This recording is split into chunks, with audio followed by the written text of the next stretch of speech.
Carter has a Kirby Smart impression. Yes. With that, he goes, yes.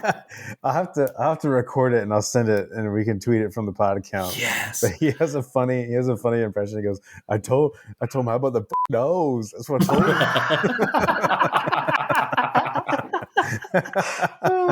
him. Welcome to My God Podcast. I'm Jim Wood. In this episode, John Powell and I are joined by Coach Trill. We talk about the 2021 season, the UGA Coaches Clinic, the dog Twitter bracket, and we answer questions from you, our listeners. As always, remember to check out store.mygodapodcast.com to see our latest merch. And you can follow us on social media at MyGodAPodcast. Finally, if you like what you hear, please subscribe, rate, 5 stars obviously, and review the show. If you leave us a review, you just might hear it on an upcoming episode. Now, let's join the conversation in progress. Usually, first thing we do is talk about, like, what are you drinking? But first, I want to do something a little bit different this episode and kick us off with this.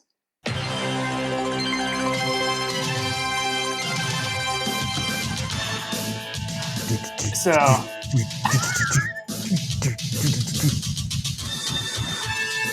Robert Deal. Trying to put glasses on. Okay, so we actually have Coach Trill on the show for the first time. So not just for our over-unders at the end of the show.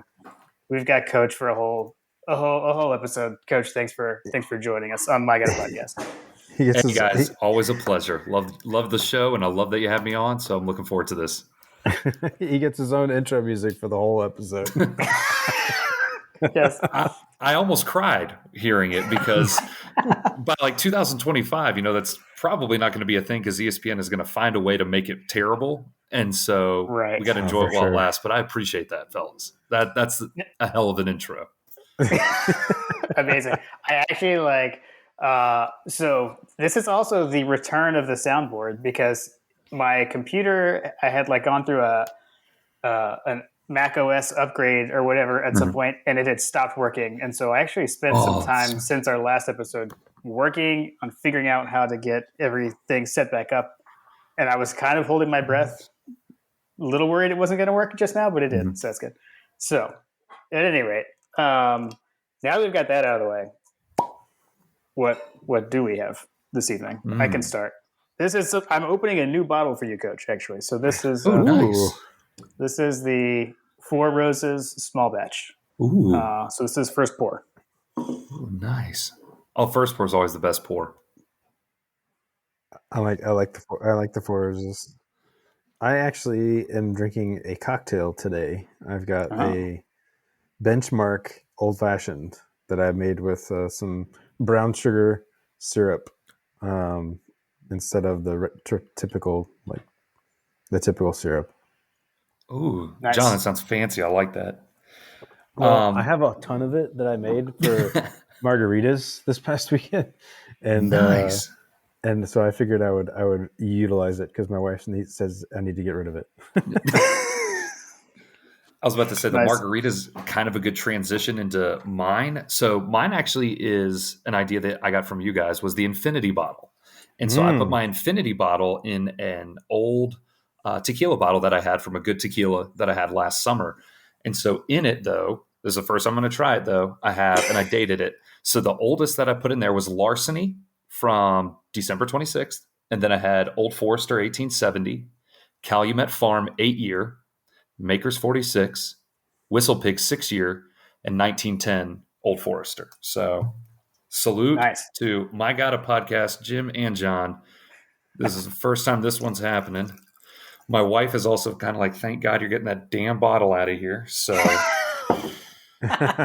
salute to my wonderful wife. Salute to you guys. Go Dogs. Awesome. Excellent. Awesome. Go Dogs. That's not bad. Not too bad. Not as you got some good good stuff. Not as much gasoline as I thought it would taste like, but it's a good combo of some good, some good bourbon. But no, you guys have opened up my palate to a lot more bourbon than I ever thought I could be. So again, salute to you guys. I mean, it's opened up bourbon to me, period, doing this with John, because when we started, like, it was like I had a very, well, I didn't drink bourbon at all. It was like, I had a beer and then John had a bourbon. And then, through various arm twisting, I eventually got here. Peer pressure is real. Peer pressure. I like that you had everything like documented and listed off there. That's very not John the way you do it. I know you're just like, whatever is in there is in there. I guess it's just my organizational style coming out. Like I just wanted to have it there and just know like, all right, well, what the hell am I drinking? Because again, this is going back, almost 3 months. So that's just my thinking on it. Oh, no, by the way, first over under bourbon references after this point, I'm setting it at 6.5. John, what do you got, over or under? I like the line. Push. 6.5. Okay. Jim, what do you got? 6.5 bourbon references after this point. Hold on. Trying to put glasses on it. Yes. Let's see. Oh man. God, such a good line. Very on brand for John to push on a half. Yeah, in the middle of the season when he would push on like my points, I'm like 33.5. I'm like, John, holy crap.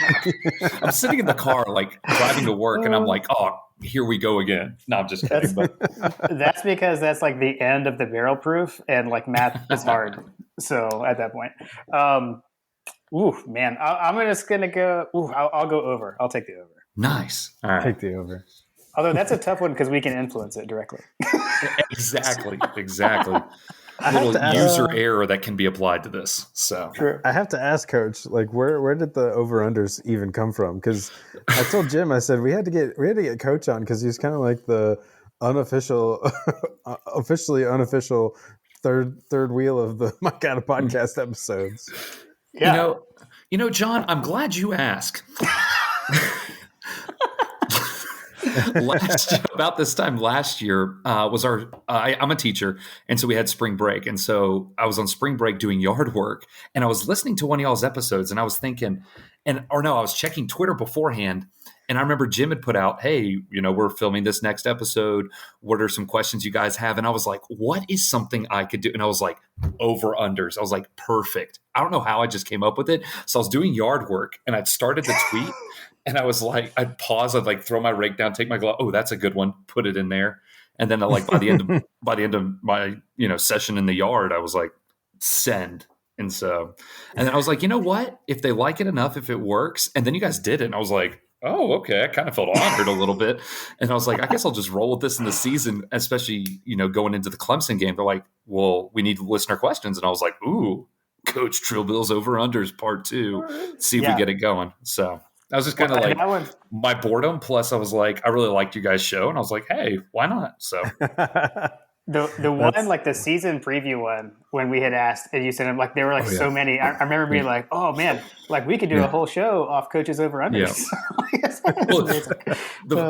And I thought about that as well, and I was like, oh, I was like, yeah, that was really really good. And then my whole like I'd say maybe a third to a quarter of them were like all about JT Daniels. And I was like, well, that kind of went out the window pretty quick.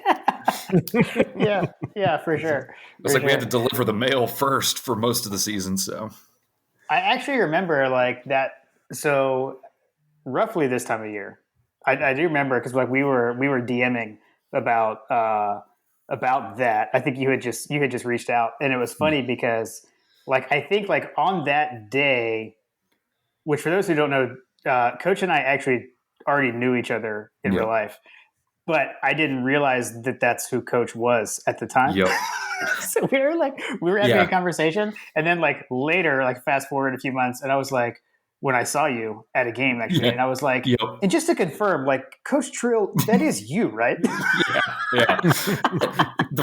And it's funny you guys say that because there was many times this season where I would meet people from Twitter, and I was like, hey, I'm so-and-so. And they look at me, and I'm like, oh, by the way, it's Coach Trillbill. And they're like, oh my God, Coach. And then there was one or two that were like, I fucking hate you. And I'm like, okay, sorry, I didn't put you in the tournament last year. Damn, it's not that big of a deal. Oh, like, yeah. the amount, like, That's story for another segment. But at the same time, yeah, no, I probably met like 10 people at least this season and had to refer to myself as Coach Trill or Coach Trill Bill before they realized I was like, oh yeah, that's that guy. The goofy looking picture of Bill Belichick with a do-rag on. Like, yeah, that's me. That's a good segue. What, talk a little bit about the persona that is Coach Trill. Like, what was the impetus? Like, what's driving it? So, put it simply, the Alabama game in 2020 broke me mentally a little bit. I went in there with a little too high expectations.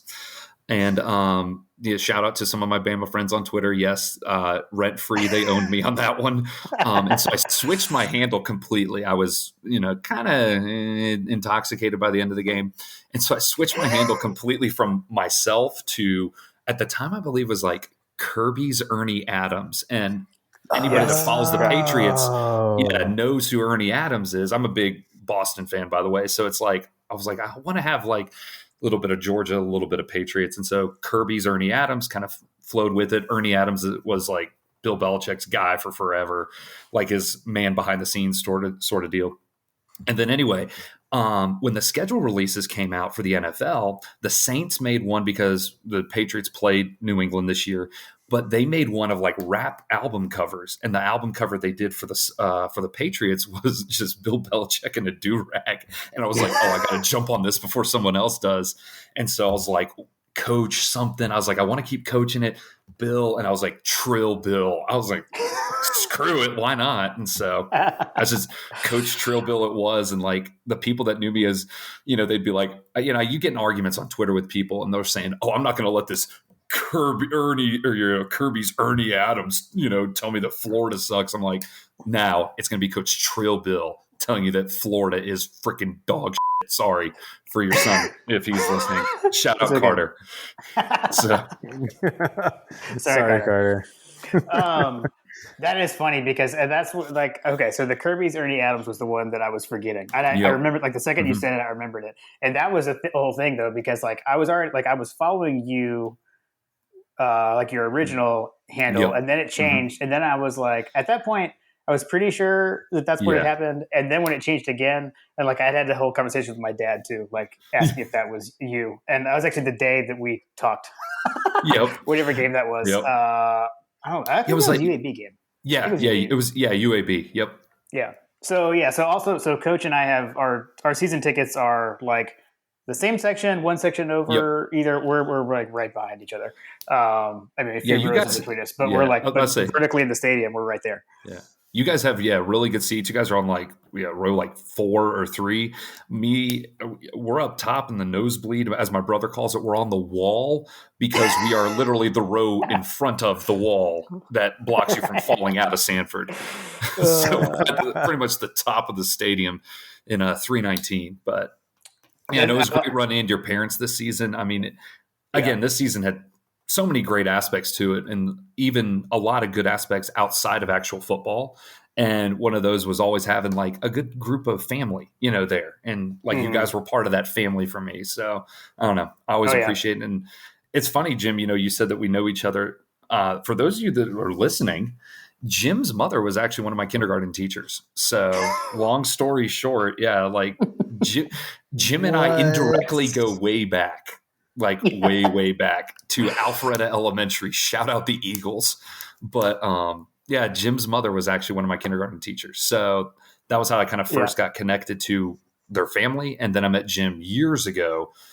We picked up extra tickets they had from his house. And then from there, we just kind of stayed in contact through Twitter and found his friends with his parents on Facebook, and then found his dad on Twitter. And I was like, Fripp Dog. I was like, that sounds familiar. And then your father would always post pictures of like wine and everything. And when we went over to their house, the funniest thing is we come in the door and I meet Mrs. Wood, and, I was like, oh, great to see you. And then his dad is in the other room. Hey, is that David? And I was like, and his mother was like, yeah, that's him and his brother. All right, come on down to the basement. And so we go on down to the basement. His dad's like, here's like 84,000 bottles of wine that I've gotten over the years. And it was like the biggest collection I'd ever seen, like this side of the Mississippi. And I'm like, the dude really knows a lot about wine. I was like, Mr. Wood, this is impressive. I was like, I don't drink wine at this point in my life, but I sure need to, apparently. So yeah.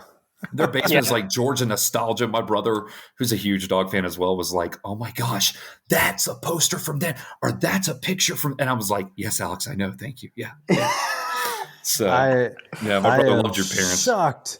Shocked to hear that Jim's dad is a Georgia hoarder. Yeah.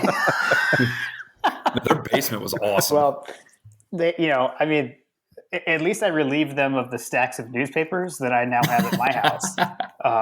So we did get that. But yeah, I actually there was a time when I was in high school, I would, before I could drive, I would ride with my mom to Alpharetta Elementary and then hang out in the classroom for a little while and then walk over to Milton because the high school was walking distance from the elementary school. So yeah, that's too funny. Awesome. Okay. John, did you? I can't remember if I had told you that or not. I don't know if you even knew that. I vaguely recall some of this. I definitely didn't recall him hanging out at Lou's wine cellar.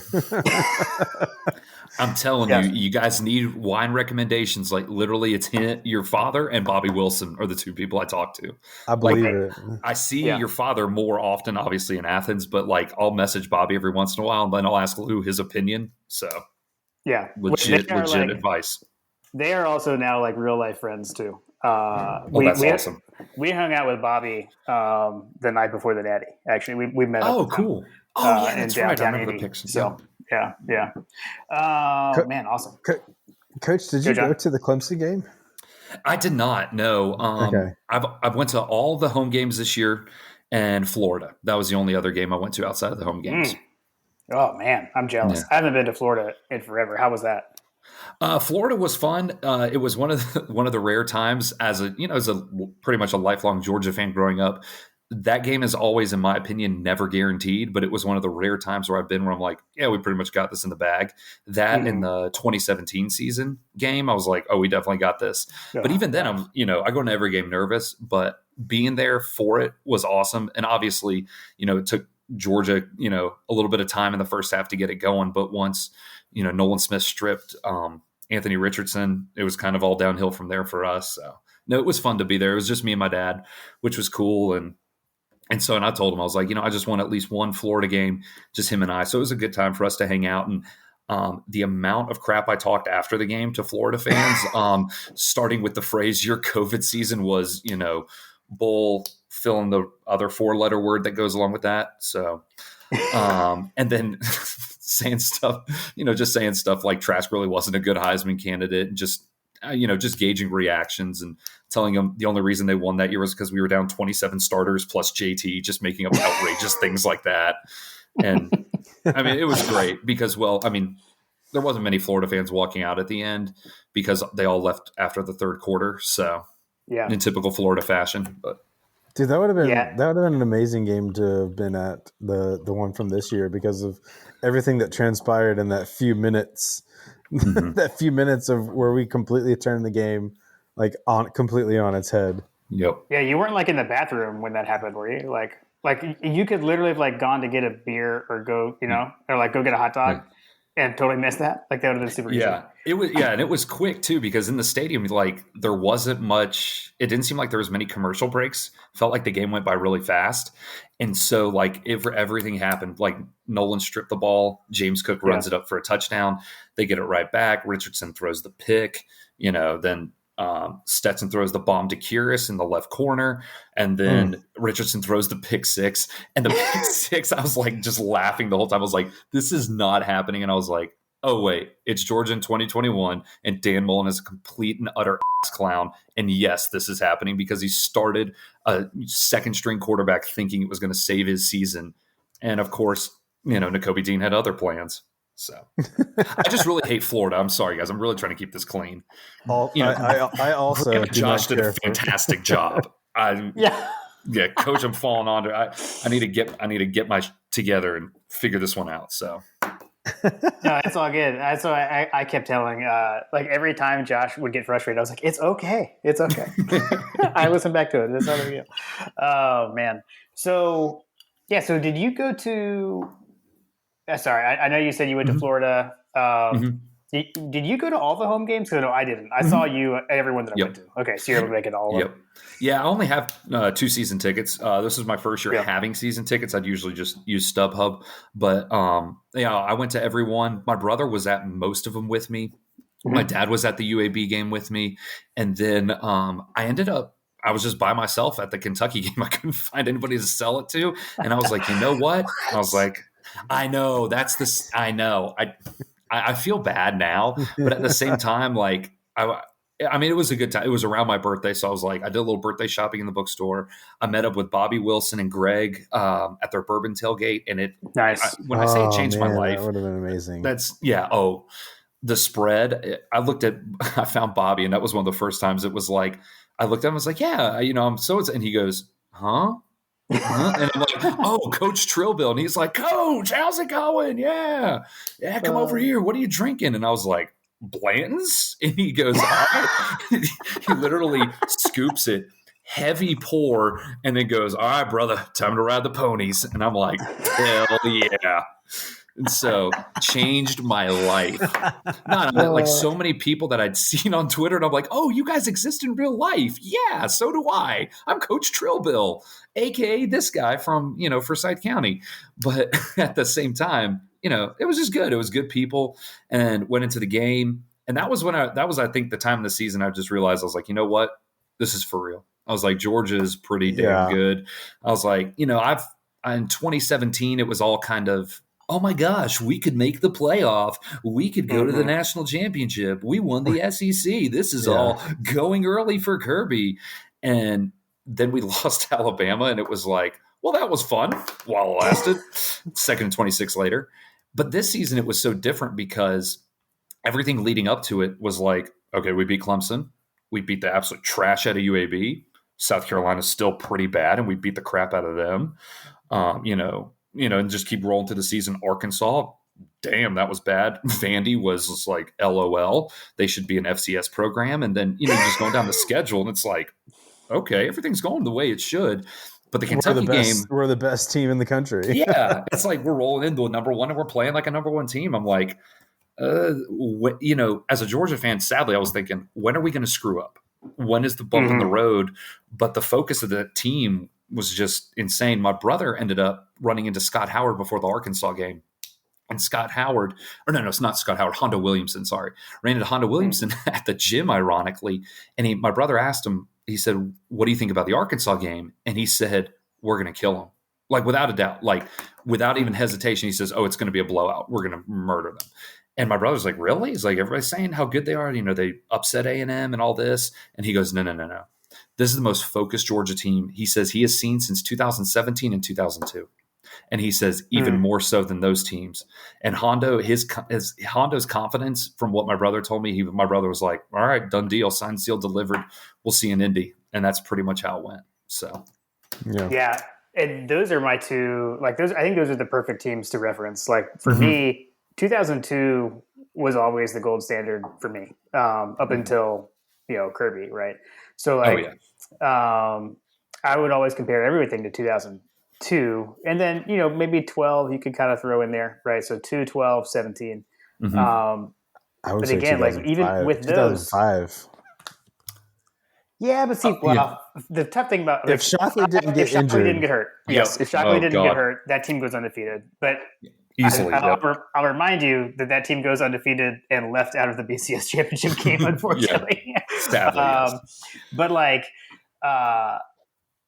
I think those are the right comparisons. And but with all of those seasons, you were saying you kind of keep waiting for something to go wrong. It's because you've been conditioned to experience that, right? That always happened, So 2002, you had the Florida game. 2017, we had the Auburn game. It was before the end. There's always that hiccup. And this year, it got to the point where you were just like, I don't think it's coming. And I guess maybe it did in the SEC championship game, but I still think that was super fluky. I think Graham and Josh said, seems like there was a flu or something, guys were sick. That was just super out of character, and like Weird. now hindsight, like I feel like I wouldn't have it any other way because we Alabama Bama, Yeah. like we did something that they've never even done, right? Like it was great. It's great. Like I love it. And it's interesting you bring up Bama because obviously they've been a big hurdle in the way.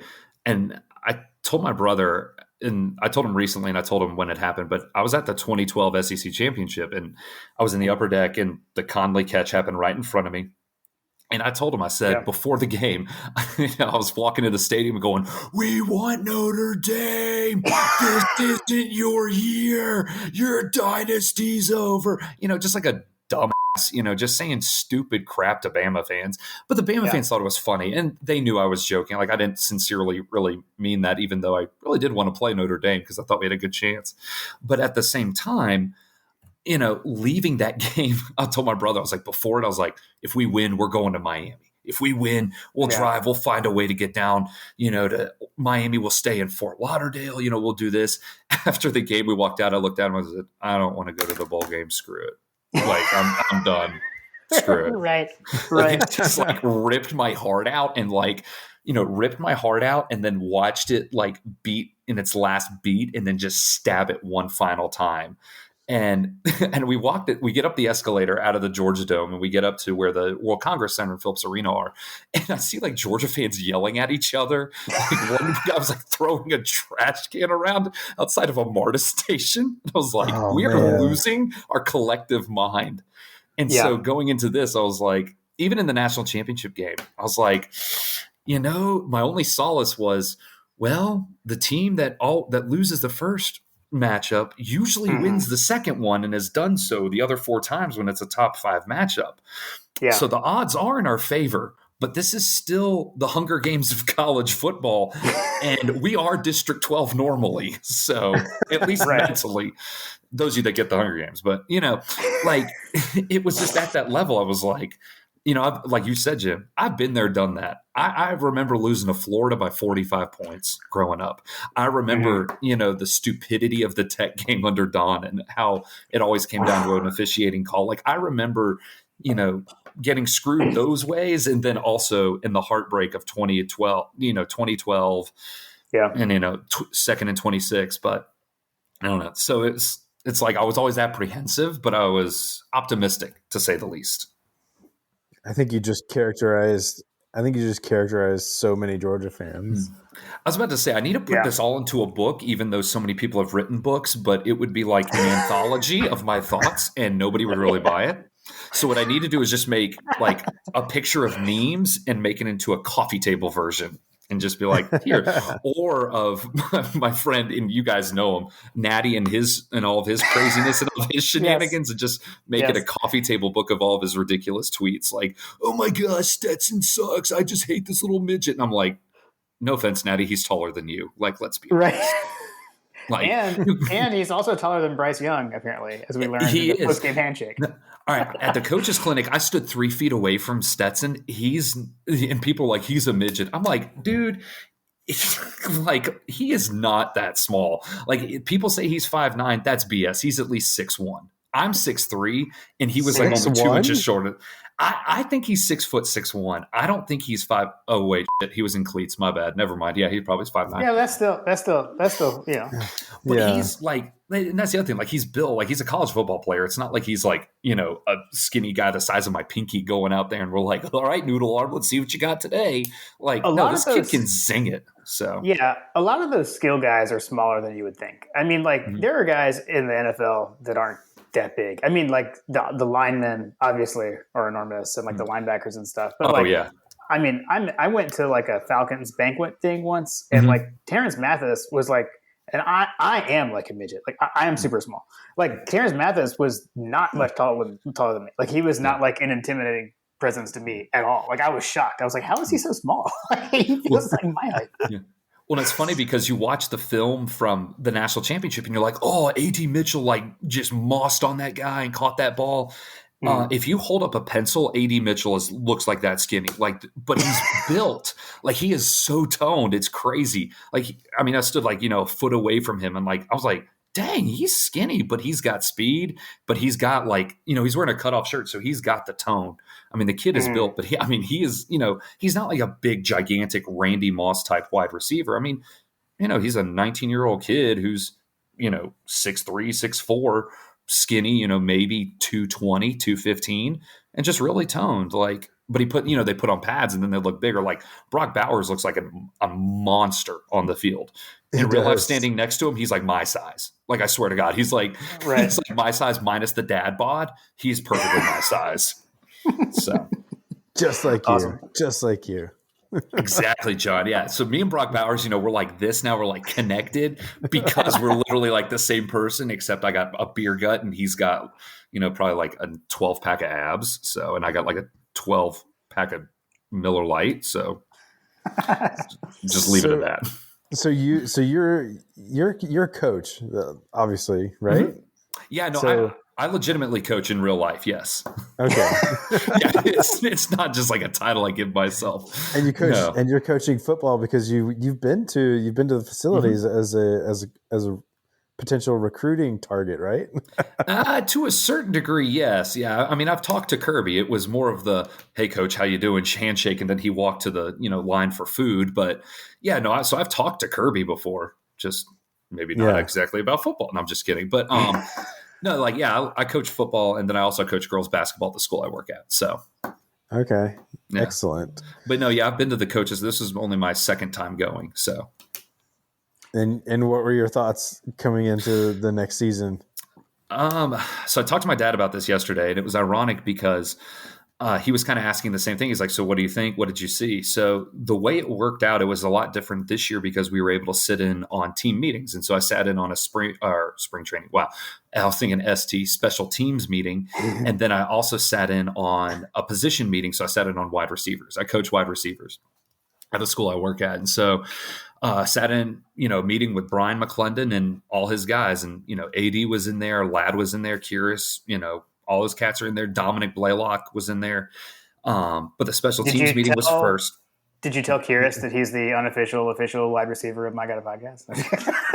I did not get the opportunity. I tried to slip him a note, but AD looked at me like, what the f are you doing, bro? And like, turned around and McClendon told me to shut the hell up. No, I'm just kidding. Brian McClendon, really nice guy though. So I got to give him credit on that. But all the guys were really cool. I don't really talk to a lot of the players. There were some, their former coaches were there, those of them that were from the state of Georgia typically. So, but for the most part, the special teams meeting was interesting. Todd Hartley led that. And Todd Hartley being the tight ends coach, he's also been a special teams coach down in Miami when he was with Mark Rick. So he has experience with that. And the way he led the meeting was very interesting to see because first of all, he's got like a very raspy voice, but he's so intense that it's like, you're like, oh, he's probably just yelled a whole lot in his life. Like he's just an intense dude, but he knows his stuff. And they were talking about little things, like especially about blocking. And so in that meeting, there was a good bit of players in there.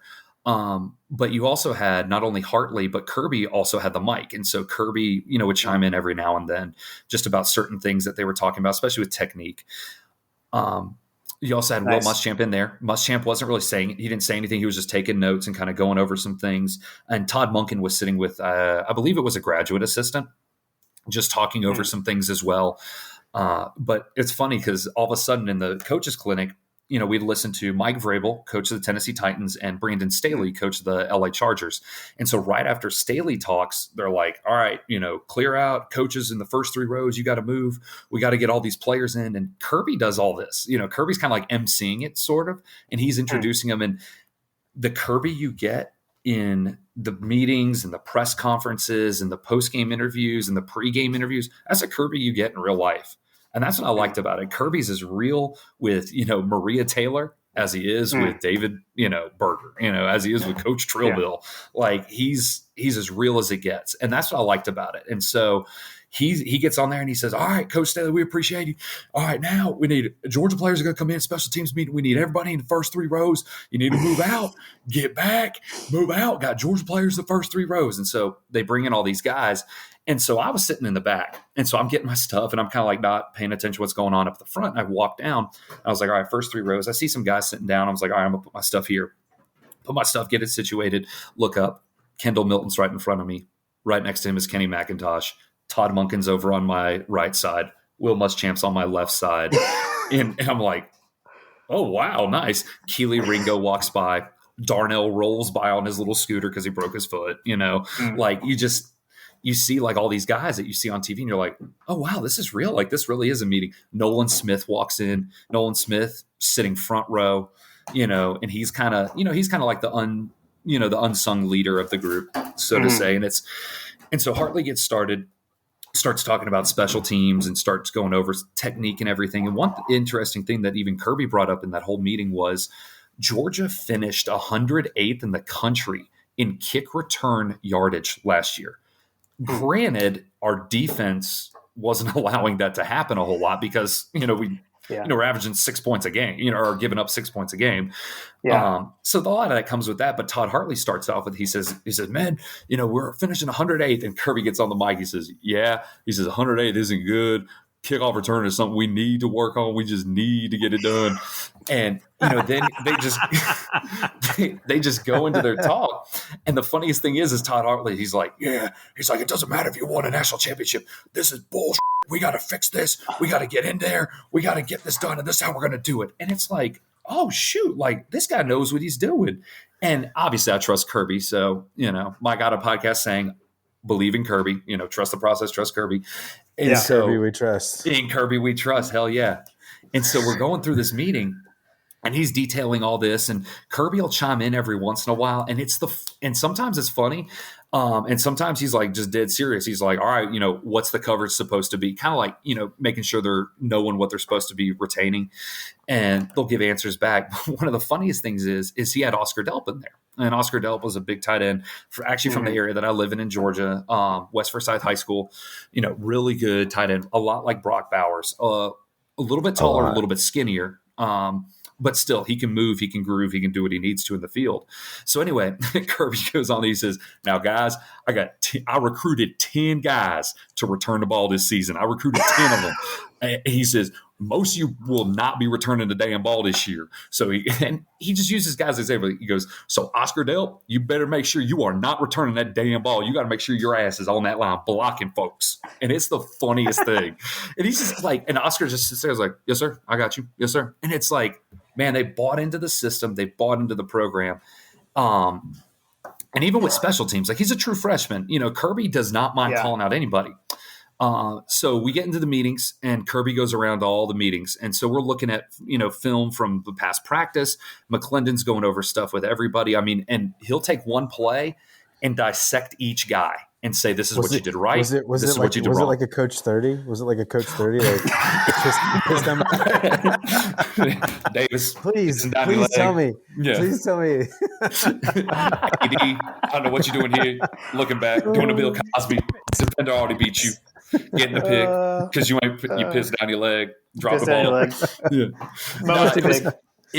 funniest thing is, I was thinking in there the whole time. I was like, oh God, please tell me he just looks at like somebody be like, lad, really? Piss down your leg, not an athlete, think you fast, really not. Arian Smith claiming you run a 10-second 100. I ain't doing that. Like, but no, it was funny. Like, but he broke it down in a very good way in terms of the guys in the room knew what he was saying. And I know it's a new wide receivers coach, but like he was quick. He was attention to detail. And that's what I liked about it. And they're starting with, their basics of the playbook and kind of expanding out on it. So they're going over pretty much their bread and butter at this point in the spring and kind of working on that and just different route concepts. Mike Bobo was in on that meeting as well. Bobo, yes. Yeah. I was surprised he didn't bring up, hey, Brian, maybe we can run the draw here on 3rd and 40. But that never came up. I almost wanted to ask him, say like, hey, coach, if this is 3rd and 18, do we run the draw or do we just do a sprint dive? Like, but right, no, he didn't get into that. No, I'm just kidding. But anyway, like, where's Carlton Thomas? Yeah, for real. Carlton Thomas. That's a name I haven't heard in forever. Around a year ago, I unearthed some old some footage, and this is where John makes fun of me for being a hoarder, but I say I'm preserving history. The Smithsonian Institute of Georgia football. Yeah, in my I would love that. I found an old VHS tape, and it was like, it said, I can't remember, the label wasn't like actually specific, but it was like, it was the 90. It was a Georgia Tech game, probably 95, I guess. And there was like a fourth, or no, there's like a 3rd and 25, and we were like on our own 1 yard line, and like Bobo handed off to Hines Ward on a draw, and like Hines Ward got the first down, and I was like, that's where Bobo loves running the draw. And Bobo's still looking for a guy like Hines Ward to hand the ball off to this day. Exactly. Yeah. But no, so Kirby makes his rounds throughout all these meetings. And it's funny because, just all the coaches that are there, they're at, the respective positions that they coach. So Kirby's going from like the D-line room to the running back room to the, offensive line room, so on and so forth. So he comes to the wide receiver room and he kind of just stands off in the front corner, just listening in and just kind of like, nodding his head, taking some notes or whatever. And then right as he leaves, the funniest thing is McClendon, he's talking to Arian Smith, and Arian Smith earlier in the week had made a great play, caught a ball in double coverage, and he showed clips of it. And I was like, oh, shit. I was like, oh, shoot. Sorry, like he's Carter. going to. Yeah, Carter, I apologize, man. Sorry. But, he's like, and he says, man, you just got to run. You just got to take off. And he says, how fast are you? He says, wait, never mind. He said, Arian Smith, in the 100, what do you run in the 100? And Kirby, without missing a beat, goes, just like joking, goes, oh, shit, here come the lies, and just walks out of the room, and everybody starts laughing, and AD's cracking up, Ladd and Curious are joking, and Aaron's just kind of like, really, coach? Like, you had to throw me under the bus like that? And he responds, he goes, yeah, 10 flat. He goes, if you run it in 10 flat, you need to run then. And it's just the relationships these coaches have with these guys. You see it in the small moments like that, and it makes me think, as a fan, I'm like, oh man, I love this team. Like, I love who they are. As a coach, you see, okay, Kirby's doing some things that I like to do with my teams in terms of building relationships and having that rapport with players. And it's like, okay, I'm doing the right thing. So it was kind of reassuring in both regards. So after the wide receivers meeting, they had their walkthrough for the day. It wasn't just a practice. That was on Thursday. So Friday was a walkthrough. And so we go in this walkthrough, and it's out there on the outdoor practice field, and they split it. One field you have defense, one field you have offense. Kirby spends all the individual time when you're working with your individual units with the defense, and he still has the microphone, which is on the loudspeakers out there. So every once in a while, so when he has to talk, he's like, Xavion, sorry, come on, make that first initial step and hit him and drive him. And then, he'll call out somebody like, Nolan, come on, make that call quicker, make that, just little coachable moments like that. And so they did special teams on one field. After special teams was done, offense pretty much took over. And so offense was working on some things. And then halfway through it, Kirby's like, gets on the microphone. He's like, all right, we're going team. This is going to be live. All right, I'm going to yell out the down and distance. I'm yelling out the down and distance now. All right, so first one up, 1st and 10, first group, 1st and 10. And so he goes there, and, they'll run a play, and he goes, all right, 2nd and 7, let's go, 2nd and 7. And it's pretty much hurry up. The cool thing was I was on the offensive side of the field for the whole time. So during the offensive individual time, all it was guys getting reps. And what it is they would have one play, and then boom, second string goes out. They run a play, boom, third string goes out. They run a play, boom, first string is back out. They run a play, second string is back out. Now, there weren't any passes because it was a walkthrough, but all the quarterbacks on the pass plays would check down their wide receivers. So you notice, like, Stetson takes the snap, they run it through, the wide receivers run their routes, and then he's looking 1, 2, 3, 4, check down, and then he just walks off to the side. Then whoever comes up next, maybe it's Brock, pass play, wide receivers run the routes, and he's checking 1, 2, 3, 4, and then just walking off to the side. Then they go team, and it's kind of the same thing, except in team, what it was pretty much like a game simulation. There weren't any refs, but at the same time, you had guys that, they weren't rotating every rep. So it was pretty much, all right, first team out, you guys are like first 10, 15 plays. And then they'd rotate some second string guys out, especially on offense. They did it mostly just by unit, like first teams, second teams. Defense was a lot different. Defense was rotating, pretty consistently with some guys, and other guys, like, for example, Jalen Carter, Nolan Smith, Keely Ringo, Christopher Smith, they hardly ever rotated at all. Beal, Interesting. Robert Beal really didn't rotate that much. So it was interesting to see. It's kind of like Robert Beal. Hell yeah. And I messed that up because I interrupted it. But anyway, yeah. So, so they got a lot of guys rotated in and out at certain positions. And I think it's just, as a coach, it's just looking at different looks for different guys versus different sets. And then with offense, it was pretty much, if you've read Graham's article from this past weekend, Graham pretty much summed it up well. Carson Beck was getting a lot of the first team reps. Stetson was getting second team, and Brock was getting third team. And Stetson and Stetson and Carson in the beginning were kind of flipping first and second. But once they got the team stuff, offense versus defense, it was Stetson was with the ones, and so Stetson was with the twos. I'm sorry. Carson was with the ones, and they would move up and down the field. So it's like, these guys are walking right by, and I'm 2 feet away from Stetson Bennett. Almost just wanted to be like, thank you for the national championship. As a fan, I appreciate it so much. I know, John's been getting. I heard John's. Yeah, I'm a huge fan. Way to go, 13. When you misspoke and said Stetson with the ones, I can see John get excited because John's not happy about this, like the Kirby mind games or whatever is going on. It's like, if Stetson's the starter, he's the starter. Well, and my thinking was, as a fan last year when Carson got the nod for the UAB game and then told his coach, and his coach was like, just blabbed it to social media and all that. Like, yeah. In one regard, I was like, oh, well, that's the team, man. You got to keep that stuff in house. You got to keep that stuff tight. Mm-hmm. Kirby likes that stuff. He doesn't like it getting out.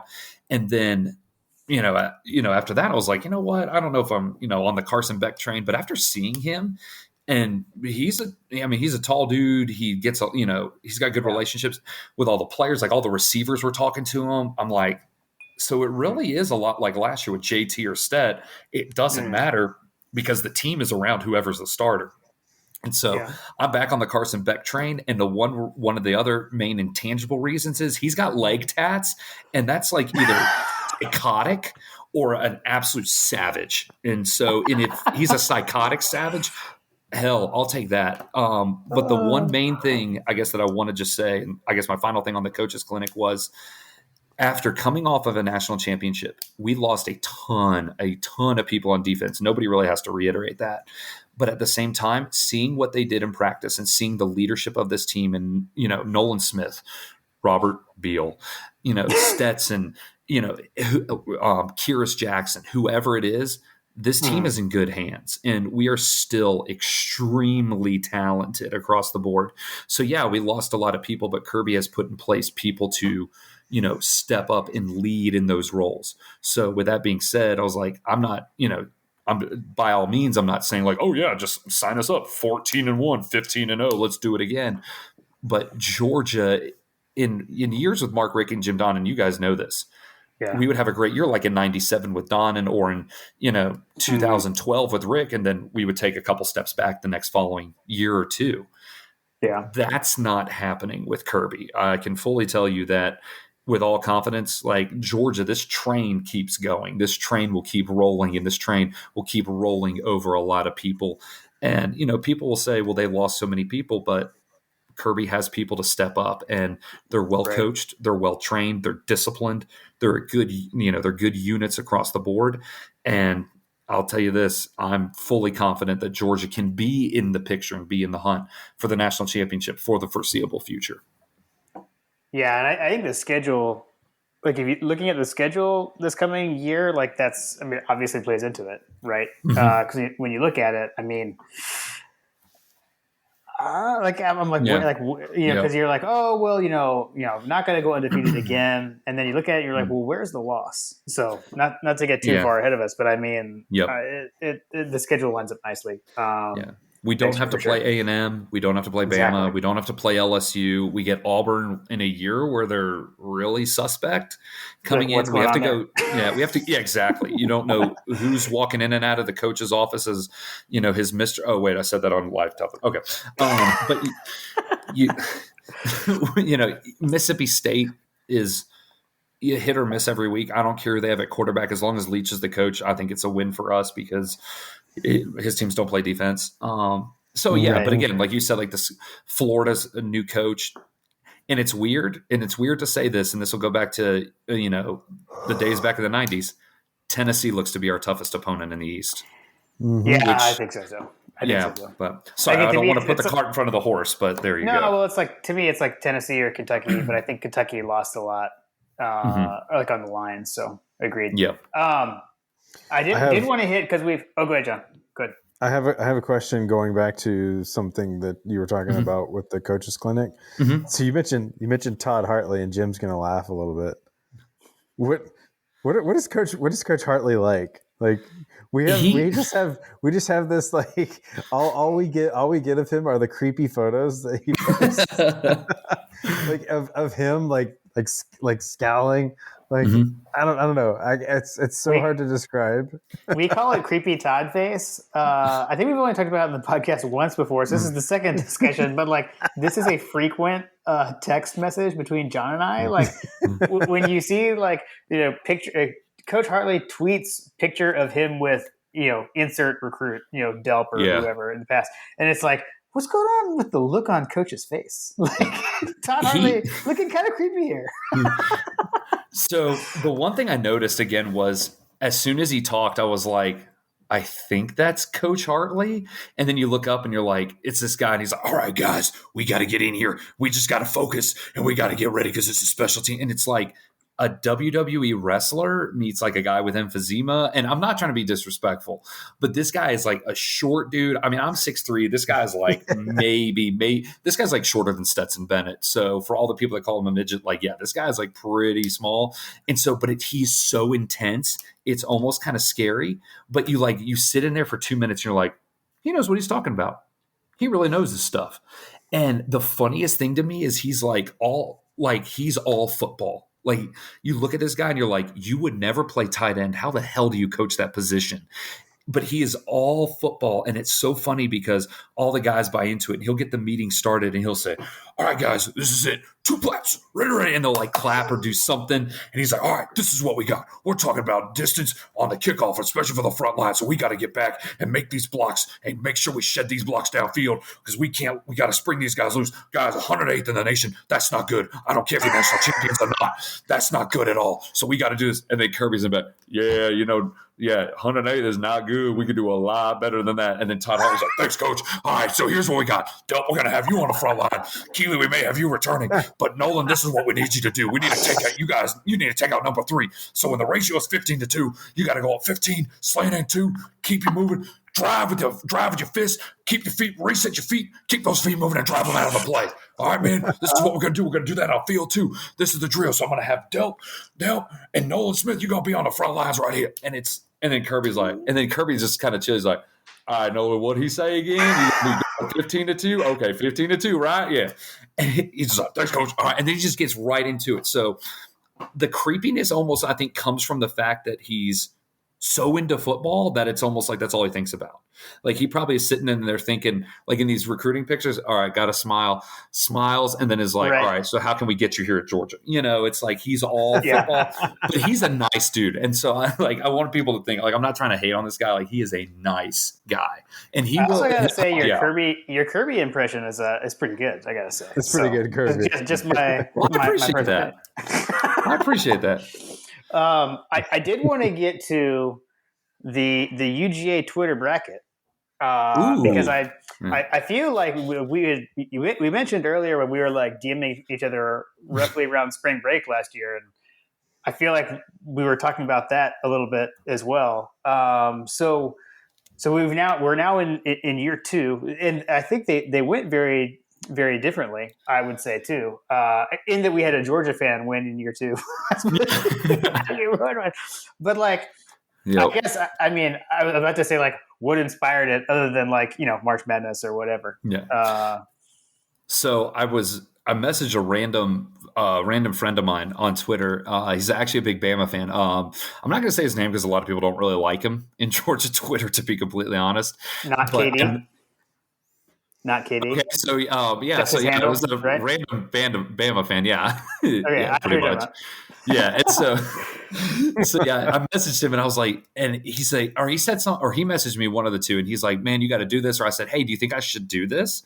And obviously his response was, oh, rent free. You guys always trying to copy me. I was like, fine, shut up. I'll just do it and make it better. And so I did it last year, but then he messaged me back and he's like, hey man, I'm just kidding. Dude, you should do it, but then put in a bunch of people who are other fans that always talk about Georgia. And I was like, perfect. So I found like a bunch of like guys that I met that are like Florida fans and they're like, why am I in this? And I was like, because all you do is talk about us. Duh. And so that was the first year. And so the funniest thing was I got like 100 followers the first year from it. And I was like, damn, that's impressive. We have to bring up the controversy in year one, because there was like all kinds of claims that there were like bots, like being bought to buy votes, basically. And that was the other thing, because then it became a competition of, because then it's Twitter, so it's the dichotomy of the internet. So you have your Harvard professors on one end, and then your people that sadly dropped out of like second grade. And so they all have Twitter accounts apparently, and they're all SEC football fans, and they all apparently want to vote in these brackets. And so they were saying like, we can't let we have to let a Florida fan win the Georgia bracket, or we can't lose to a Florida fan in the UGA bracket. And so people like literally were dropping stimmy checks from President Biden on these Twitter brackets. And I'm like, some random kid in Russia is making a junk ton of cash by, getting stimmy checks from the U.S. federal government and cashing them in for Twitter votes for a, stupid UGA bracket. Sorry, illustrious UGA bracket. Obviously it's a big deal. It's a big deal. Yeah. It's very prestigious. Yeah. So this year I decided, I was like, all right, I'm not going to have any other fans in there. I'm just going to do all dogs. And what it was last year, I was like, I just wanted to be funny and fun and just see what happened. And I was like, oh, wow, it really took off more so than I thought, even to the point where, 8, 9, 10 months later at Georgia games, people were still like, oh, you're the guy that did the brackets, right? And I'm like, did the bracket, I'm either going to respond yes or no, depending on how your reaction will be to that answer. Like, like, did you block me because of this, or did you finish well? So this year I just kept it all dogs, and most of it are people that I know from some of my group chats and just people that I've interacted with. And so I have to put out a disclaimer. Coach Trill does not take into account your follower account. I'm talking to myself in third person. I don't know why, but I do not take into account like followers or anything. It's just, how do I know you and just who you are? Because I get messages every year. Like I got this one like random high school kid last year that's like, you have to add me in this. I'm like, number one, you don't follow me. Number two, I don't know who you are. Number three, no. And then he responded, he goes, I have more followers than you. Duh, I should be in this. And I'm like, okay, yeah. I'm like, yeah, watch me not put you in. And it was literally the last day of the first round. So I'm like, there's really nothing I can do. My hands are tied. I pressed send already. But then you get like people that'll say, well, you didn't have these people. It's not a good bracket because you left out these people. And I'm like, dude, I don't know everybody in Sanford Stadium. I don't know everybody who's a Georgia fan online. Like, there's only so much I can God. We need playoff expansion. Yeah. We need brackets. I was like, I put 64 people in. Like, my God. Like I'm not moving this to 128. Like, let's just be honest. It's like, it would take a month and a half. Like, we would be in, we'd be, Memorial Day, and people would be like, oh, it's the championship for the UGA Twitter bracket that started in February at Valentine's Day. But so it's like you get again, dichotomy of the internet's the best way to say it. So the method to the madness is I pretty much randomly assign seeds. And that's the other thing is seeding.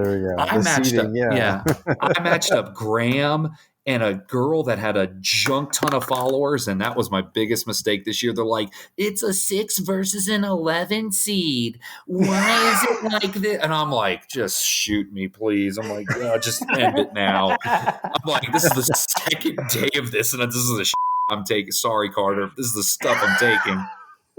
So, I was gonna say I was definitely seated too high, but I mean, I didn't mind. No, well, then I get people that like, I had a dude that was like, I'm a 4 seed. Really? I'm a 4 seed. He loses in the second round to a double-digit seed. And I was like, that's why you're a 4 seed. Stop complaining. But then I give Natty a 1 seed, and this dumbass loses to a 16 seed because, that's right, no one likes Natty outside of UGA, and most UGA fans don't like him either because he says weird shit. Sorry, Carter. Dang it. We do think that Natty is funny though. We follow him and just laugh at the things. All right, you want to know the funny story? So he's been kicked off Twitter so many times. I actually own his current account because I'm the one who set it up for him. So Twitter apparently somehow knows his IP address. So he's tried to start 5 accounts from his IP address, and they shut it down. Yeah, Natty is pissed off way too many people. But anyway, so I gave him the account. So I just gave him the login and password, and so pretty much I could tweet from Natty's account for the most part. But no, I don't. Putting that disclaimer out there blanketly. I love my job. No, I only tweeted once from it as a fake mock draft for the Falcons just to mess with him. But other than that, no, I don't tweet from it at all. So, so I actually own Natty's own account because it's funny because people say man, you're back. How did you get back? You got suspended. You got kicked off.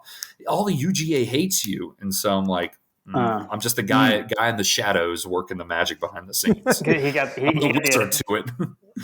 assist from Coach Trill to come back. Exactly. Well, I know. I definitely have enjoyed it both years. It's been a lot of fun. There have been countless text messages sent outside of Twitter. I'll say that talking about it.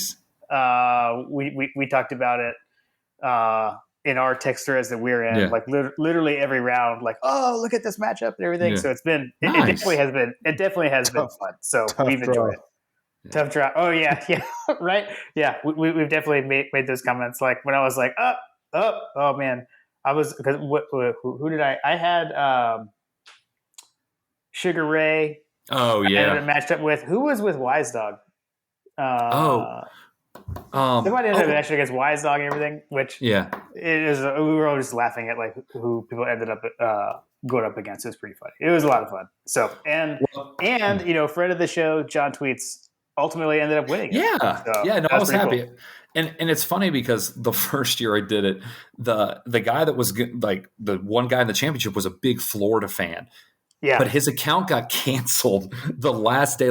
Twitter suspended it, deleted his account because apparently he pissed off somebody who reported all of his tweets and all this stuff. So anyway, he got suspended. Wow. And so, all right, well, the UGA guy wins, and he texted me and he's like, "Really, you're just going to give it to him?" I was like, "Dude, you got canceled because you run your damn mouth too much. You pissed off the wrong people. You got to pick and choose who you fight on Twitter." That's what I've gotten to know over the years. So. It was good to see John Tweets win it because I was like, of all people, I was like, you know what? John Tweets gets out there. He is in the mean streets of Twitter, and he does his thing for dog Twitter. I was like, shout out to him, #GoDogs. So yeah, that's awesome. All right, well, so Coach, in our in-season episodes, we always wrap up with a listener question for you. So from you. That we always save that for last, but so we wanted to solicit listener questions so you could partake. So why don't we move over to the listener questions? So first up, we've got Zach, SC Dog 864. So he said, "My quick question is, are you guys going to G Day?" So I'll start. I'm not, because that's actually part of our spring break week. So I'm not going to be able to make it.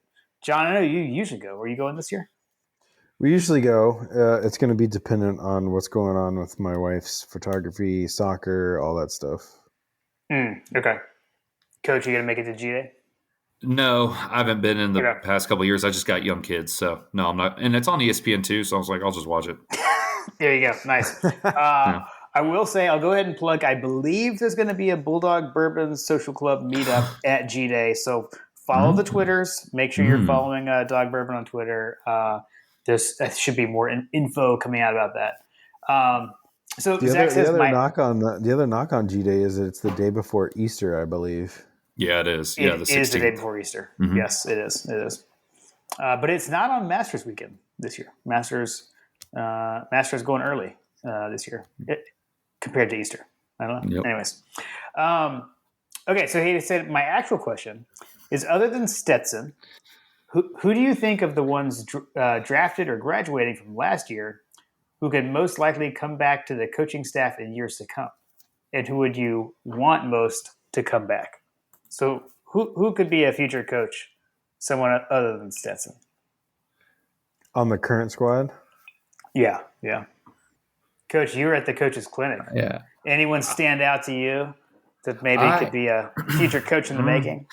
I honestly, in all honesty, I don't know if Stetson comes back as a coach. But at the same time, I mean, he is a good candidate. But currently speaking, I mean, a handful of these guys are going to have pretty decent pro careers or get picked up either in the draft or undrafted free agent. One guy that I thought of from last year's team, though, was Trayvon Walker, especially on defense. Like, again, I think he'll have a great pro career, but after that's all said and done, he was a kind of like an unsung vocal leader of the defense. And I think he learned a lot from the people he had around, like Nakobe, for example. And I think Trayvon would be a good guy. Another, I guess, an offensive guy I could think of would be probably one of our offensive linemen, to be honest with you. I mean, we're so deep at that position, it wouldn't be surprising to see one of the guys, maybe like a Tate Ratledge or even like an Xavier Truss. So nice. Yeah. That's just me though. So I'll go Dirty Dan Jackson. Yes, Dan Jackson. Dirty Dan. John, you got any? I would say Nolan Smith. Oh yeah. Yeah, he's a phenomenal leader too. Yeah, I think it's an interesting thing too there, right? Because like you almost have to factor in like the longevity of the career. Like so many of those guys I think would be a great coach. Like I'll say, I mean, I would say Nakobe Dean would be a great coach. Like he's going to have an incredibly long pro career.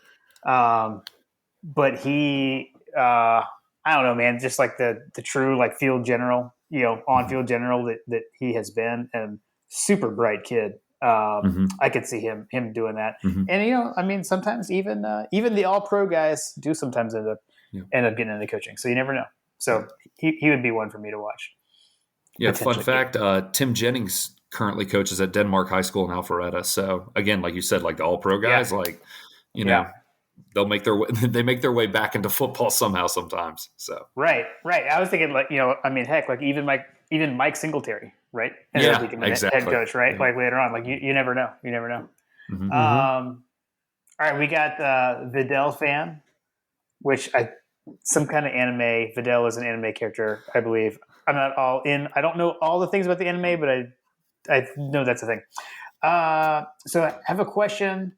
Out of all the players we have lost, which do you think will be missed the most? I think it's, there's the emotional side of it. Like when Rodrigo left, losing Rodrigo did not hurt us in any way, shape or form. But Jordan Davis, like, he's the emotional, person that everybody loves. All the fans loved him. Seeing Jalen Carter the other week or last week, I'm like, he's obviously not going to put up, Jordan Davis numbers and be exactly like him, but Jalen Carter will fill those shoes pretty well.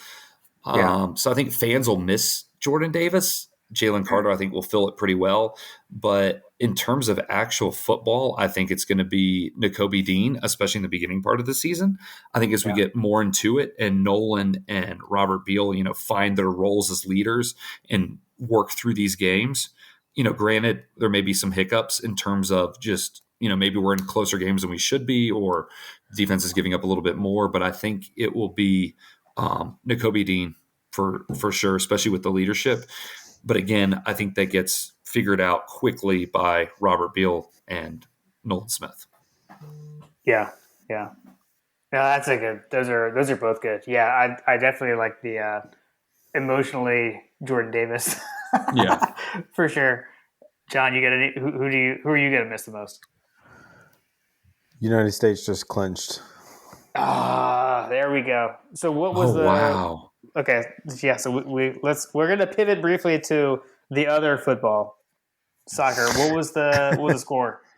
2-0. They scored 2 goals like back to back, and people were like freaking out on Twitter. So like if I like spaced out for a minute, so we lost 2-0 or we won 2-0? We lost. Okay. We lost 2-0. But that doesn't matter. We had to lose 6-0 to not advance the World Cup, right? I think I texted you like if we'd have not shown up and forfeited the match, we would have lost 3-0 and still would have qualified. Okay. So this is the moment where we give away the fact that we did not record Monday like we said we were going to. And that was my fault. Full disclosure. We were recording Wednesday night, and man, that's good. So I actually earlier today I did think, I was like, man, should we reschedule for like next week? But like I don't have Paramount Plus, so I couldn't even watch the game anyways. So which I thought was weird. Oh, and now I just got the notification as well. So hey, USA soccer is going back to the World Cup. Yeah. We're going back to Qatar, which will be played in the winter in Qatar because it's too hot there to play in the summer like usual. Very weird. Okay, well, hey, I'm glad we got that interjected. That was, oh man, I must say it worked out well. Yeah, nice. And now I don't remember what we were talking about. Oh my gosh. Okay, apologies, Vidal. We're gonna skip to the next question because this is hilarious. The next question from John Michael D. Are we celebrating for Qatar yet with USMNT? Yeah, we are right now. That's hilarious. Perfect timing. Oh my gosh. And then his follow-up question was over under, nod to Coach Trill, over under drinks needed for John Powell. When, not if, but when the most famous podcaster gets to play for the senior team for the first time. There will be many beverages on that one. Man, that's letting some genetics do some heavy lifting there. That's awesome. He's only got to grow. He's only got to grow about 2-3 feet taller than anybody else in our family. That's funny. It happens. All right, then we got last up, 51-7 GATA. Which, Coach, by the way, he sits pretty close to you and I. Oh, okay. So, like, as you're looking at the field, he's one section over to the right from the section I'm in. He's right there. Oh, and he's okay, like, gotcha. He's like 2 or 3 rows behind me. Nice. Okay. Yeah. So, okay. So this is related to 2 things. So when I tweeted out from the podcast account that we're going to have Coach on, we were soliciting listener questions. I usually put a GIF with it, but this time I stole the school's or the football account's tweet that had like the national championship logo on Will Smith's head, and then like the slap, of Chris Rock. Oh my God, that was hilarious. Yes. So he said, in honor of the slap, other than the 2012 SEC championship and second and 26, what is a past moment in Georgia football history you would like to slap? And he actually gave a top 5. So I'll run down his top 5 really quick.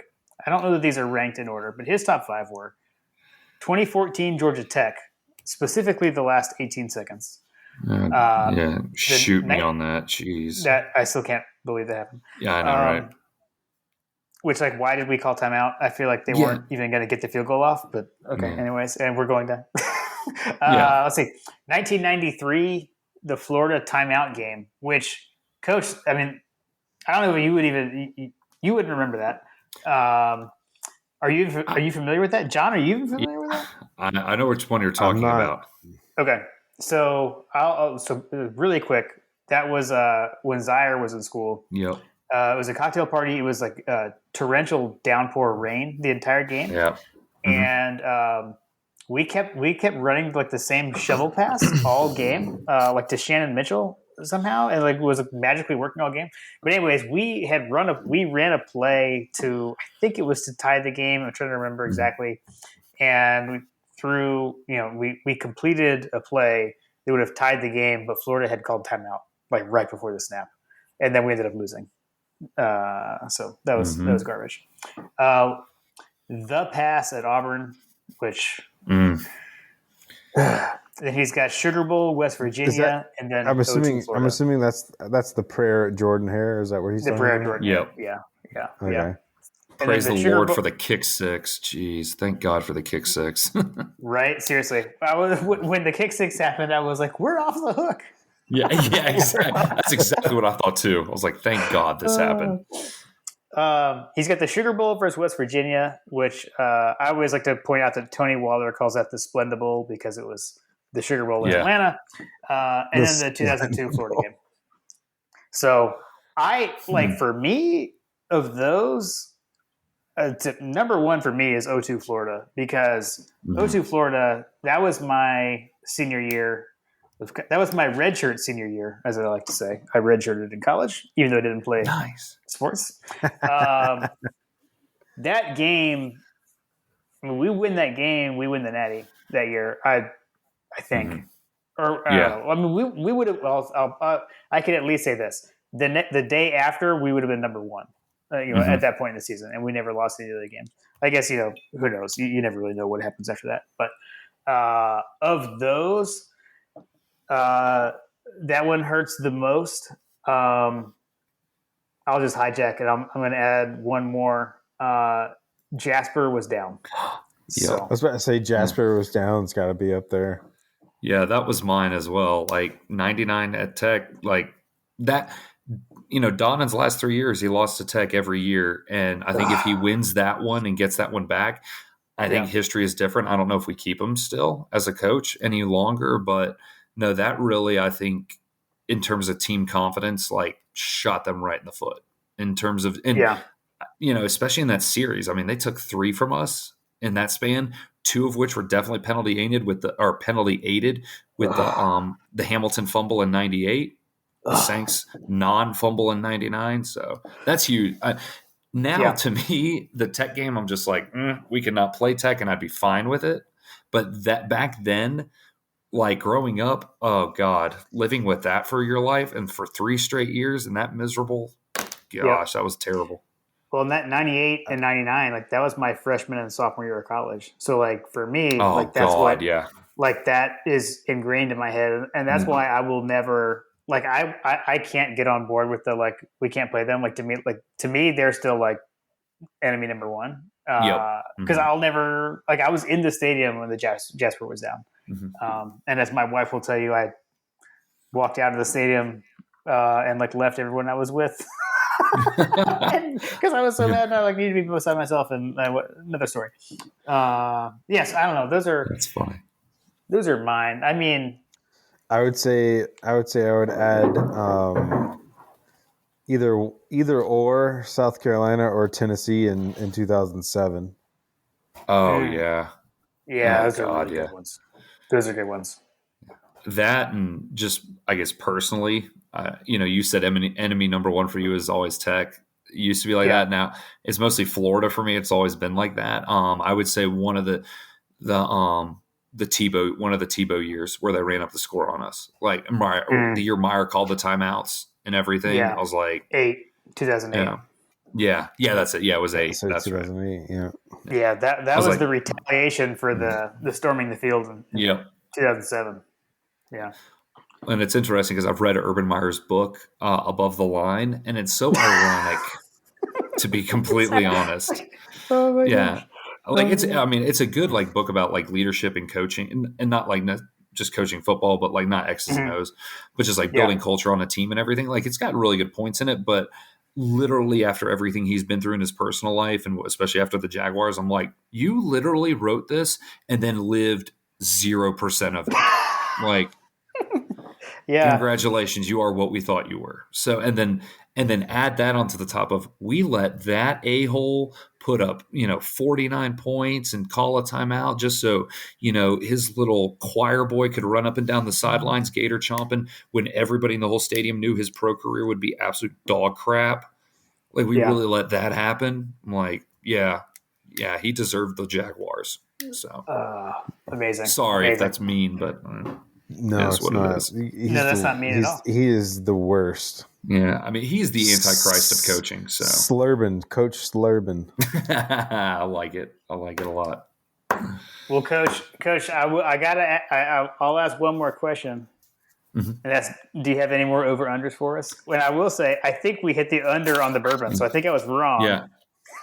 We did hit the under on the bourbon. John, you obviously hit the under because you pushed, but fellas, some over-unders for us. Yes. All right. Yes. So For you guys only. I'm not taking any of these. This is all you. So, and this is over-unders from my observations from the clinic going forward into what we think could be in the season. Now, these may get adjusted here and there throughout the course of the offseason going into our first game against Oregon. All right, so starting off, Kirby cussing on a live mic. And let me tell you, the man has a mouth, not as bad as mine, but the man has a mouth, and it's funny. He's hilarious.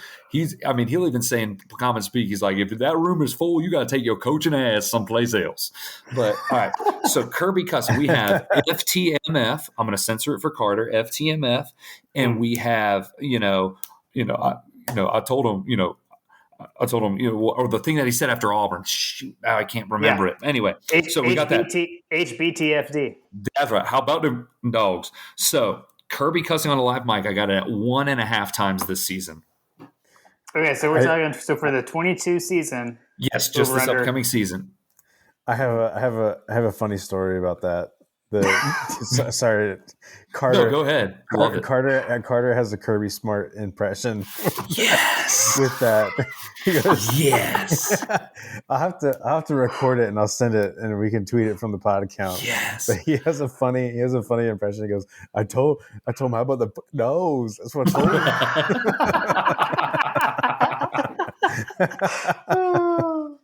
I feel like Carter is like little me at his age. I love it. Love it. Oh, holy crap. My wife says that he's the miniature version of myself. Nice. All right. Where were we? I already forgot what the line was. Kirby cussing on a live mic said it 1.5 times. Live mic. Okay. I'm going to go over. 2? Okay, so at least 2. Okay, I'll go under to disagree with John. All right, next one. Now we're getting into this a little bit of more so football X's and O's. Dominic Blaylock touchdowns. He looks healthy. He looks speedy. He's catching. He was mostly working out of the slot when I saw him. So Dominic Blaylock touchdowns 2.5. Ooh. Oh God, I want the over. I want the over so bad. I'm gonna take the under. I'm going over. Only because we were let down by the hype of Kyrus Jackson coming back last season. So, Coach, I need to ask a follow-up question as we're getting into these. Yeah. Are you going to track these, whether we were right or wrong? This season I'm going to try to. I may make it to the Samford game and just be like, all right, screw this. This is too much. I got too much going on. But no, my mission is to do this, and then in the off season, you guys bring me back, and then I go over your I give you statistics on it and say how much you were right, and then how much money you guys owe Vegas. We'll go. And I'll be Vegas this time. I'm just kidding. We'll take another victory lap. John, I like where your head's at. All right, so keeping in line with wide receivers, A.D. Mitchell touchdowns set at 5.5. Over. Yeah, I got to go over. I'm too much of an optimist. I think that I like it. I'm gonna go out on a limb, and I think I mentioned this on one of the episodes with Jim that I think AD had his Devontae Smith moment. Mm-hmm. Ooh, I like that. That's an interesting take. I like that though. The pass that was 2nd and 26 catapulted his career. Oh and yeah, I think that was a catapulting moment for him. For how young he's only a true sophomore. I mean, the kid played out of his mind this season, so he's only gotten better. All right. Obviously, I'll get back to that one in a minute. But all right, Nolan Smith sacks. A lot of Florida fans have talked a lot of crap. He's not better than Brenton Cox, even though Brenton Cox plays every snap and Nolan plays a third of the game because of rotation. But this is his year to shine. So Nolan Smith sacks 4.5. Ooh. That's actually a pretty good line, I think. Because last year, the Adam Anderson number we looked at was a lot higher, but he's obviously things happen there, but but also different, different style of edge rusher, I would say. 4.5. Yes, 4.5. Yeah, that's pretty good. I'll I'll take the over. Push. Can I be a John and push on the half point? That was a joke. You really? I mean, with sacks, you can push. Oh yes, no, but that's way sick. I'm gonna say you can. Amazing. Yeah, that would be amazing. I'm not gonna do that. I'm gonna go over. Okay, I'll put you down for over.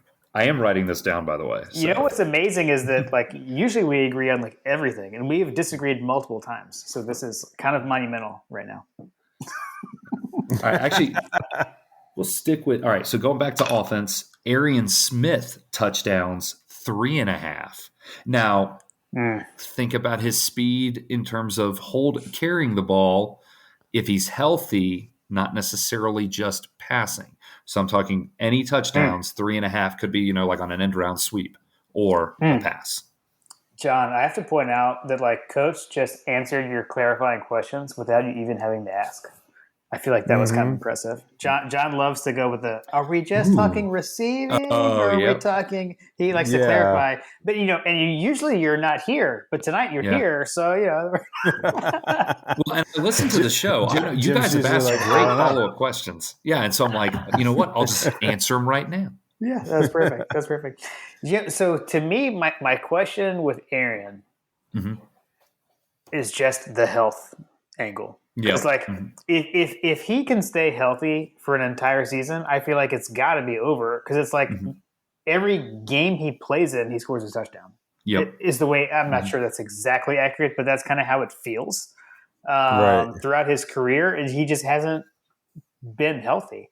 And he wasn't a no contact.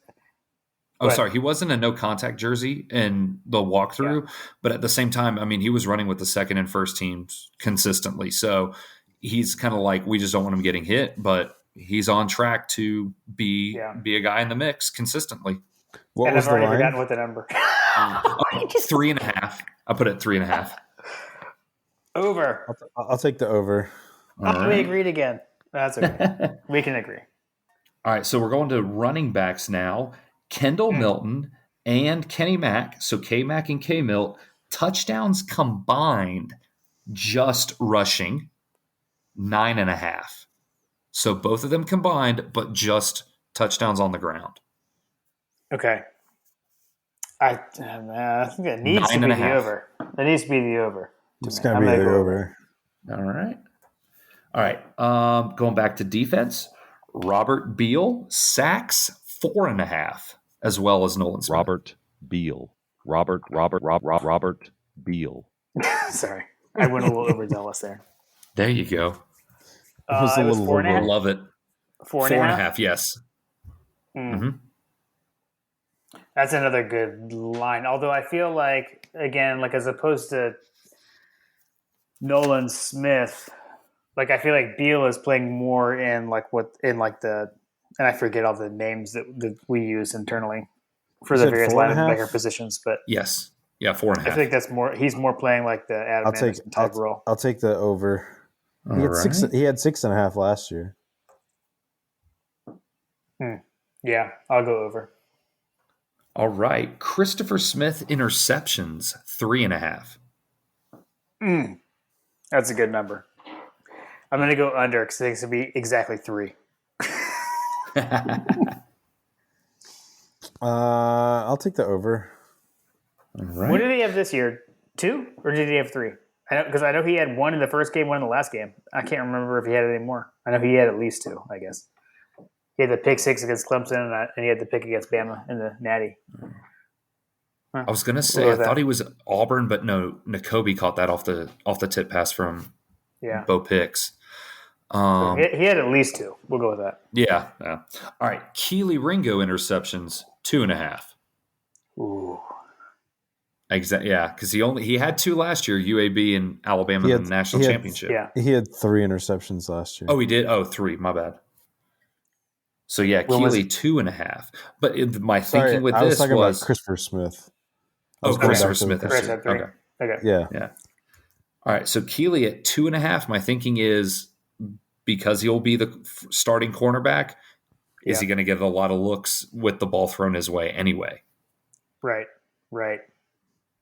But we do play Mississippi State, which will increase his odds pretty drastically. Right. You had what was it? 2.5? 2.5, yes. Okay. I'll take the over. He had 2 last year. All right. I'll go under just to disagree, but I hope I'm wrong. I always like to note that. All right, and then after I talked about special teams with kickoff return or punt return touchdowns 1.5. We had 0 last year. Wow. But we did have a blocked punt, we did have a blocked field goal, and we had a blocked extra point. So extra point against Kentucky, field goal against Alabama in the national championship, and then the punt against Arkansas. So, but kick return or punt return touchdowns, and everybody wants, a King Karras explosion return, or maybe this season a Kenny Mack return. So I'm setting it at 1.5 because that will be a big emphasis for the Dogs on special teams this season.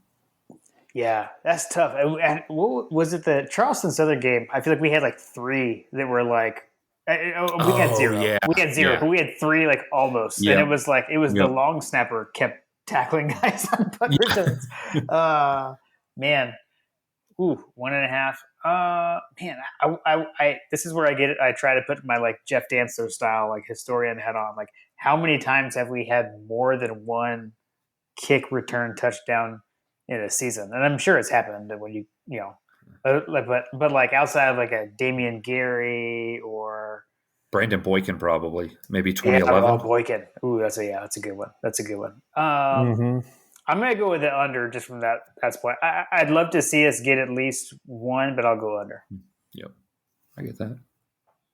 John, over under 1.5. Under. Okay.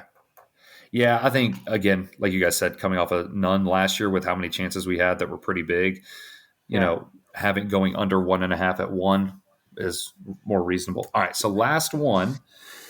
So there's been a lot of rumors about the quarterback changes, and from what I've seen, it was Carson at 1, Stetson at 2, Brock at 3. Do we see a new starter? And I set it at, if we do, game 4, which would put it at Kent State. So we'd have Oregon as the first game, Samford as the second game, at South Cac as the third game, and then finally Kent State.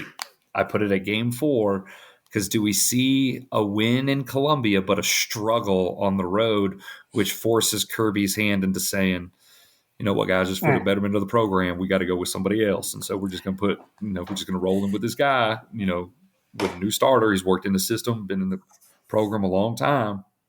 So I'm gonna pretend to be John for a second. So with my John's clarifying this over under his worst over under I've ever given him. I totally get it. My clarifying question.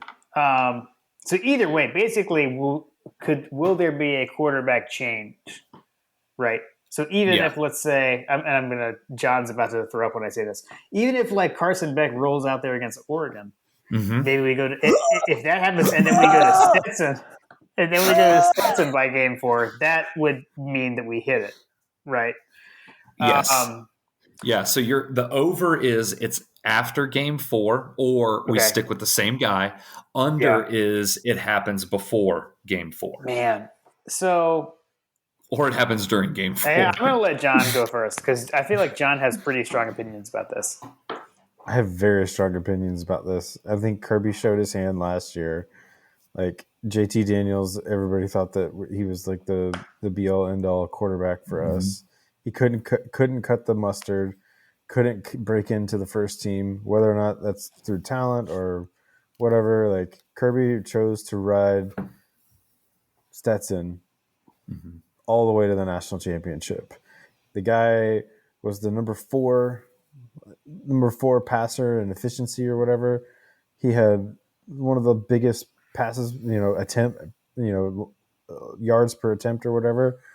I just I don't buy that he's not the starting quarterback returning. Like, I just don't buy that at all.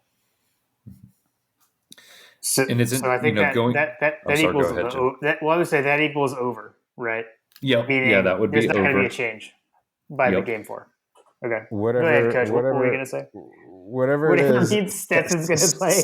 Whatever Stetson's going to play as the starting quarterback through basically the whole season, unless he gets hurt. Which Jim, knock on your head. Unless he gets hurt, I don't think we're going to see any other quarterbacks other than in garbage time. Yeah. Coach, what were you starting to say? No, John, I totally see what you're saying about, rolling with Stetson the whole season. And I agree with you. I think this is just more so just to get people talking, and especially in the spring. And I think it's a lot of what you see and a lot of what you're seeing in practice is going to be just trying things. But no, I totally agree though. Like, I think Stetson is the guy. There is no reason why he should be benched. There's no reason why he, should be the number 2 guy going into Atlanta against Oregon. There's no reason why Carson rolls out there at QB1. The only thing that I think could work like totally and utterly against us is he hasn't had a full off season of the Kirby mind games. So like all off season last year, like he was basically the 4th string quarterback, and like, you know what I mean? Like all the year off before, season, the last 2 years, where he ended up becoming the starter both times, right? Exactly. He basically had no shot either year and won the job both times. Exactly. And so now he's having to deal with there's like a bunch of chatter about that he's not performing well, and so they pulled him out of the first team or whatever. Like, I don't know, man. I'm not buying it. I'm not buying it. So I would agree. My question around Stetson is more around how does he deal with John? You just called it the Kirby mind games, right? So like, basically the same thing, right? So he had Jamie Newman, we thought, right, and Dwan Mathis at a minimum ahead of him 2 years ago, and then and JT, right? We thought, obviously, and then this year, I will say, like, this past year, I kind of expected Stetson to be the backup. I thought it was going to be JT1, Stetson 2. I thought it was pretty surprising when we started to hear all the, heading into UAB game, that when we knew JT couldn't play, or that came out. I was kind of surprised to hear all the Carson Beck noise, honestly. And then, although being at the UAB game, I was surprised to see Stetson trot out there just because of what I had heard during the week. But yeah, it's like, how does, and I guess to me the thing is too, like, I feel like if you look at the way Stetson plays, the only game where I was like super like, what the heck, Stetson, and why is he out there, was South Carolina last year, right? So like South Carolina, JT starts the game, he's balling out, and then we bring Stetson in and he throws a pick right away, and like, it felt weird, like it felt forced by the coaching staff. Like, why is Stetson even out there? Like, that does, like, you either have a starter or you don't, kind of thing. And like, so I guess that one, like Stetson to come off the bench didn't seem to do very well. Like, but in general, he came off the bench against Arkansas, first game in 2020, and obviously, came back and won the game. And like, he's had bad moments, but when he is the starter and he knows the guy, he plays well. At least like by the end of the game, right? So like, that's my only concern is, like, with all this stuff going on, how can he handle it? All that said, I'm an emotional guy, and so I'm going to say over, because holy crap, the Stetson Bennett story right now is so amazing, and like, I don't want it to end poorly. That's not a good ending to the Stetson movie. And to John's point, like, he hasn't done anything to warrant him being benched. But again, I think it goes back to Kirby going back to his days at Bama. Kirby knew what to do going off of winning the national championship into building into the second season after that. And he's been on a team at Alabama where they won back-to-back titles in 11 and 12. Or sorry, was it 11 and 12 or 10 and 11? Yeah, 11 and 12. I think it was 11 and 12. Yeah. Yeah, and so because they played LSU, even though LSU won the SEC championship. And then they beat Notre Dame in 12. But anyway, so it's like Kirby's been in that back-to-back mindset. He's also been in the year where they've won the national championship and lost the next year. So he's seen it. He's kind of seen the whole gamut of it. Kirby's seen the whole pendulum swing back and forth in terms of coaching in that mindset. So I think going to John's point, he may be challenging Stetson and saying, you got to step it up. And I think going into the season, if you think last season, we went into it knowing, all right, we're going to have a pretty stacked defense. The offense, though, is JT really the guy? How's the running game going to fare? How's the passing game going to fare? I think this year we're going into it kind of the opposite. We know what we got on offense. We have AD, we have Ladd, we have Brockman, and he'll be healthy off of his labrum surgery. We have a stacked offensive line with talent all across the board. I mean, it's probably the deepest room on the offensive side. We have we have deep quarterbacks. We have, two guys that were in the system last year, or three guys that were in the system last year, bringing in another guy. So, and running backs, Milton, McIntosh, Dejon Edwards, Savion Clark, we're loaded across the board on offense. Defense, though, on the other hand, that has a lot more question marks because we have a lot more shoes to fill. So I think it's kind of the opposite this year where we know what we're going to get on offense. I think we're going to have a more explosive offense.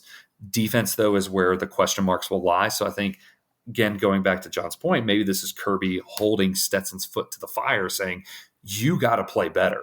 You got to do better. And you know what? The little things that we were last season that we said, okay, we'll work through that. That stuff just isn't going to cut it this year. So we're going to pull you now in practice to work out those little things to where on the back end of it, when we go into, prep for Oregon or prep for South Carolina, we don't have those problems like we would have had at this point last year. Yeah. Yeah, for sure. Yeah, it's going to be interesting to watch. John is already cringing. The Munsoning season has begun. Oh, full force Munsoning. We are Munsoning. We are Munsoning. John is definitely Munsoning. But I feel like, John, you're not Munsoning so much about the team altogether. You're just Munsoning. You're Munsoning over the quarterback situation. I'm not Munsoning over the quarterback situation. I'm disgusted by you all. You don't like it. Yeah. I'm disgusted by any suggestion that we have any quarterback controversy because I cannot live through another one of these seasons. Hey, look at how far we've come. We used to make Stetson being short jokes, over a year ago, and now for sure did. Now we're like Stetson isn't the starter. I'm disgusted.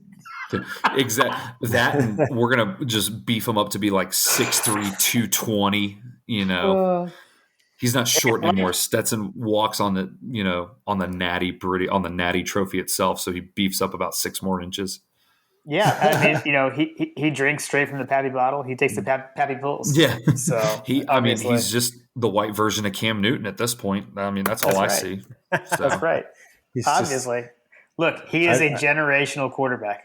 Yeah, exactly. Yeah, I mean, he's the Heisman frontrunner at this point. JT was. Might as well put him in there too. We need to get we need to pull the tweet together, the one that was always around Bo Nix, the dark horse.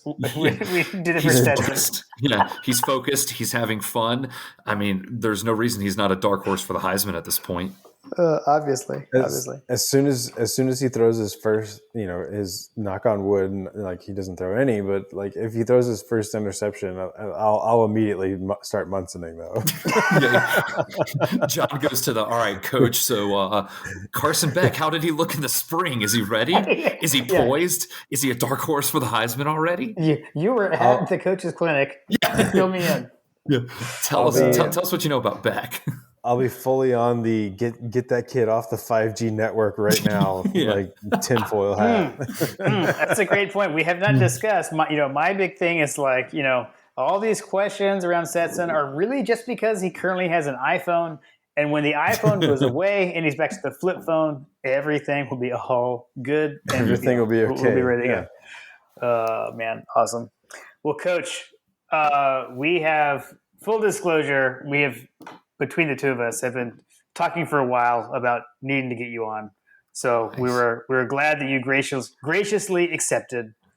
We appreciate the interjections of, random over-unders, early on, and then closing out with them in the end. And I don't know. It's fun to just get to talk to you. I don't get to talk to you very often. So for me, it's also just a lot of fun. Yeah, no, I agree. Like, it's good to see, obviously, Jim, it's good to see you guys. And John, I was like, we've interacted so much on Twitter. It's like, I don't know if we've met in real life, but I feel like we have. So no, it's been great, guys. I appreciate you having me on. You guys are obviously one of my favorite podcasts I listen to.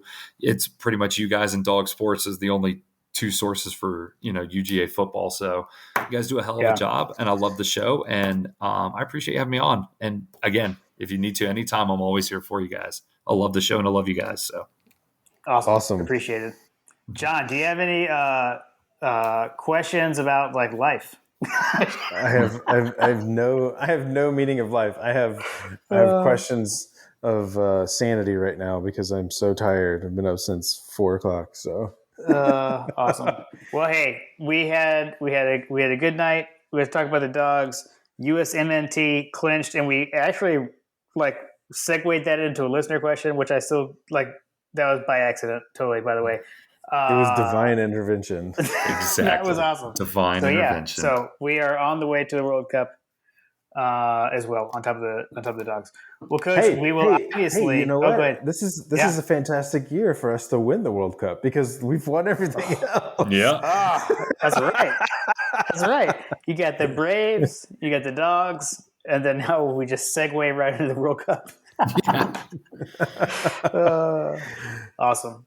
Well, Coach, obviously we'll be in touch throughout the season when the season approaches. Once again, great to have you on, and we'll have to do it again. And I don't really have anything else to say other than go dogs. Heck yeah, man. I appreciate it, guys. Always. And hey, as always, go dogs. Go dogs.